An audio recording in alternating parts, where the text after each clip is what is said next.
Vietnam యుద్ధం సమయంలో సుమారు 50,000 మంది పిల్లలు జన్మించారు. వాళ్ళని ఎవ్వరూ తమలో ఒకరిగా అంగీకరించలేదు. యుద్ధం ముగిసిన తరువాత సైనికులు తమ ఇళ్లకు తిరిగి వెళ్లిపోతారు. దేశాలు గెలుపోటములు లెక్కించుకుంటాయి. కానీ ఆ యుద్ధం వెనుక మిగిలిపోయిన మనుషుల కథలను, వాళ్ళ కన్నీళ్లను చాలా మంది మర్చిపోతారు. వియత్నాం యుద్ధం సమయంలో అమెరికన్ సైనికులకు స్థానిక వియత్నామీస్ మహిళలకు మధ్య సంబంధాల కారణంగా సుమారు 50,000 మంది పిల్లలు జన్మించారు. యుద్ధం ముగిసింది. అమెరికన్ సైనికులు తమ దేశానికి వెళ్లిపోయారు.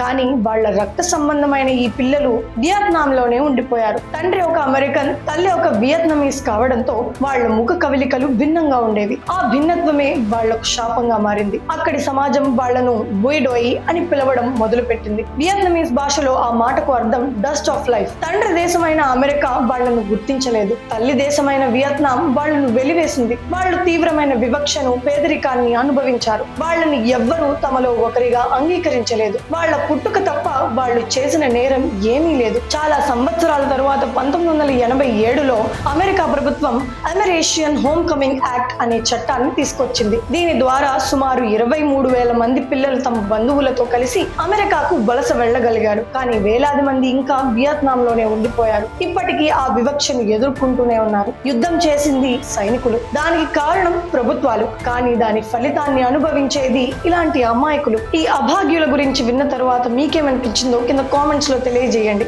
ఈ మరుగుపడిన చరిత్ర గురించి అందరికీ తెలియజేయడానికి ఈ వీడియోను షేర్ చేయండి. జై హింద్.